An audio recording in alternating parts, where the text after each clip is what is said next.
السلام علیکم. هیله لرم چې تاسو ټول به روغ او جوړ اوسئ.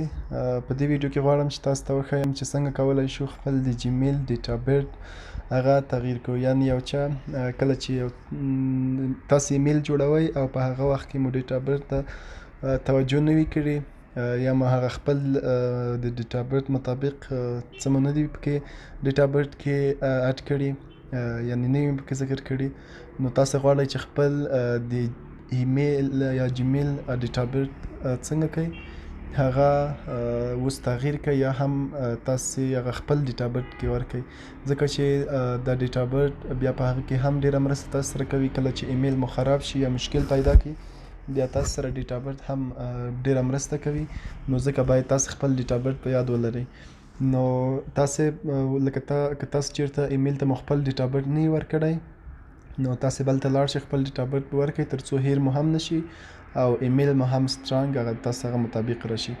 نو دا چې څنګه کولی شو خپل ایمیل ته مو مخکې ډیټا بیرډ ورکړی اوسي او هغه اشتباه ډیټا بیرډ وي، زه خپل غواړم ډیټا بیرډ پکې اډ کړم یا اضافه کړم. دې لپاره به تاسو راشئ خپل جیمیل یا ایمیل به راخلاص کړئ، بیا به تاسې د باندې کلیک کړئ، وروسته له هغې نه منیج یور ګوګل اکاونټ باندې به کلیک کړئ.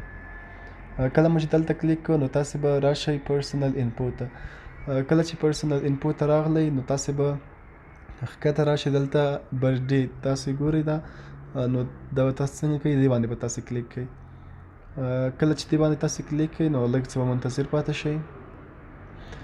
دلته به څنګه کوئ هغه خپل ډیټا بیرډ به ورکړئ، کوم هغه ستاسې صحیح ډیټا بیرډ چې اوسي دلته دې به هم ورکړئ، کومه ورځ چې ستاسې وه همداسې کال هم به دلته ورکړئ. دلته اوس تاسو ته وایي چې چوز هو کین سی یور برډ، دلته به تاسو انتخاب کړئ چې اني وان، یعنې دا کولی شي هر څوک ستاسې برډې وکتلی شي ستاسې ایمیل باندې. زه وایم چې نه، هېڅوک هم دې نشي کتلی، یوازې زما زه دې ولیدلی شم چې زما برډې څه وخت دی، یعنې زما د جیمیل یا د ایمیل ډیټا بیرډ کوم تاریخ دی، نو یوازې د زه ولیدلی شم.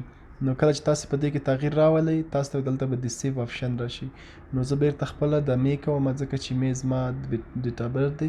نو وروسته له هغې نه به تاسو سیو باندې کلیک کوئ، نو وروسته له سیو نه به ستاسې ډیټا بیرډ څنګه شي تغییر شي او هغه اصلي ډیټا بیرډ به ستاسې یا هم هغه د تولد تاریخ به ستاسې هغه اصلي تاریخ جوړ شي.